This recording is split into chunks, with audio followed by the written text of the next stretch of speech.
राम राम मित्रों। एन केन प्रकारेण धन एकत्रित कर लेने वालों का उन्हें सफल मानकर उनका सम्मान करते हो। जेल से निकल रहे अपराधी को पुष्प अर्पित करते हो, उसका माल्यार्पण करके उसका मान बढ़ाते हो। जाति और धर्म के नाम पे अपना वोट बेच देते हो। 100 रुपए की पाउच पे अपना वोट बेच देते हो। अगर आप उनमें से एक हैं जो ऐसा करते हैं तो विश्वास करिए कि देश में जो कुछ भी गलत हो रहा है उस पर प्रश्न करने का अधिकार आपके पास नहीं है। आपने वो अधिकार उसी समय खो दिया। मित्रों, आज हमारे इसी प्रकार के व्यवहारों ने, कृत्यों ने पूरे समाज की जो संरचना है उसको दूषित कर दिया है। आज हमने सफल होने की जो परिभाषा बदल दी है। हमने अपराधियों का महिमा मंडन शुरू कर दिया है। हम अपनी लोकसभाओं और विधानसभाओं में इन अपराधियों को जातीय धर्म के नाम पे वोट देने लगे हैं, व्यक्तिगत लाभ के नाम पे जो वोट देने लगे हैं। उसी का दुष्परिणाम है कि आज देश के ये हालात है। हमारी पुलिस को देख लीजिए, जो न्याय का स्तंभ होती है, नींव की ईंट होती है, वो कैसी है, न्याय व्यवस्था आपकी कैसी है, और अमीरी गरीबी में जो खाई बढ़ती जा रही है वो कितनी तेज़ी से और बढ़ती जा रही है। आप अपने नेताओं को देख लीजिए, अपने सांसद विधायक को देख लीजिए, अपनी संसद को देख लीजिए, जहां 45% दागी सांसद हैं। ये कमोबेश यही हालत पूरे देश की लगभग सभी विधानसभाओं की है, जहां ढेर सारे दागी जो है माननीय बने बैठे हुए हैं। तो ये दोष लोकतंत्र में आप किसी और को नहीं दे सकते हैं। लोकतंत्र जहां जनता के वोट से जनप्रतिनिधि चुने जाते हैं, वहां ये दोष सिर्फ और सिर्फ हमें और आपको दिया जा सकता है। तो मित्रों, देश को अगर सच में बदलना है तो हमें सर्वप्रथम वोट देना सीखना होगा। हमें मेरिट पे वोट करना होगा। हमें योग्य और कर्मठ लोगों को वोट करना होगा। हमें सफलता की परिभाषा बदलनी पड़ेगी।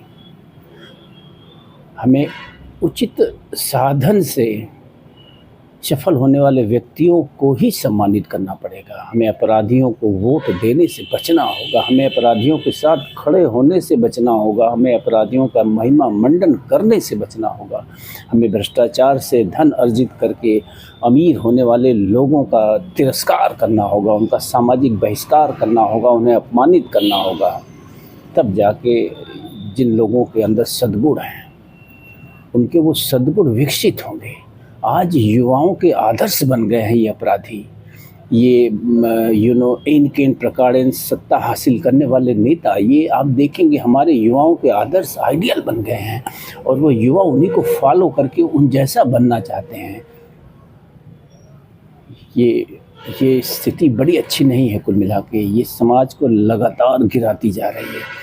हमारे नैतिक मूल्यों का क्षरण हो रहा है तेज़ी से, हमारी इन्हीं सोच के चलते। तो हमें इन सोच को बदलना होगा।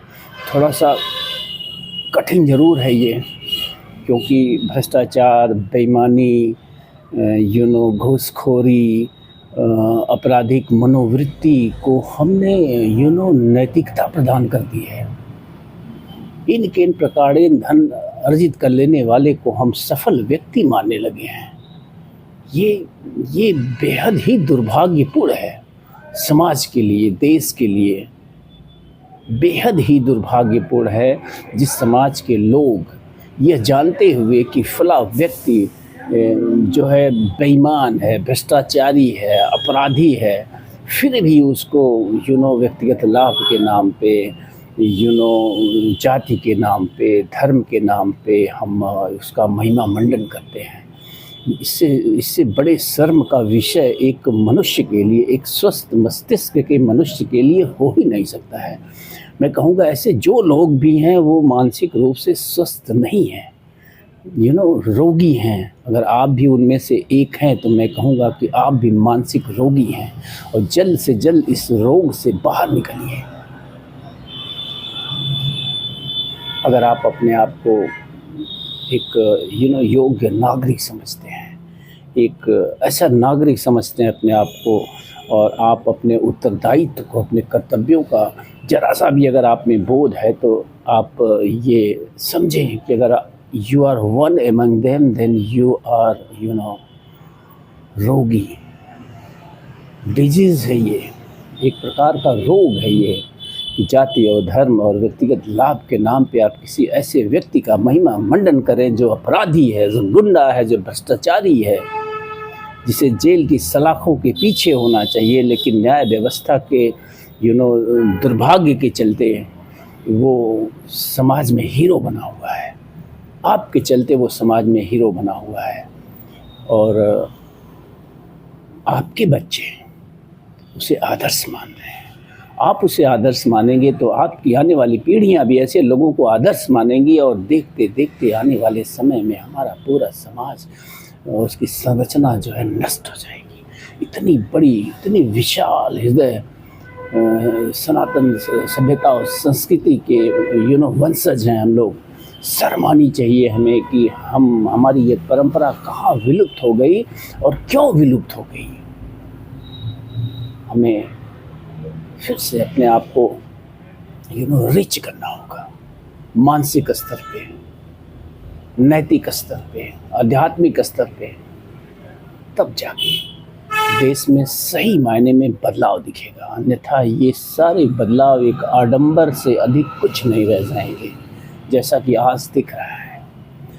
एक तरफ देश के 80 करोड़ लोगों को, सरकारों को अनाज देना पड़ रहा है, ये मान के कि इनको अनाज नहीं दिया जाएगा तो ये भूखों मर जाएंगे। दूसरी तरफ यही सरकार के चीख चीख के कह रहे हैं कि हम विश्व गुरु होने जा रहे हैं, दुनिया की सबसे बड़ी अर्थव्यवस्था होने जा रहे हैं। क्या मतलब है ऐसी ऐसे विश्व गुरु का और ऐसी बड़ी अर्थव्यवस्था का, जिसमें आपके 80 करोड़ लोग भूखमरी के कागार पे खड़े हों, जिन्हें अनाज देकर उनके जीवन को बचाना पड़ रहा हो।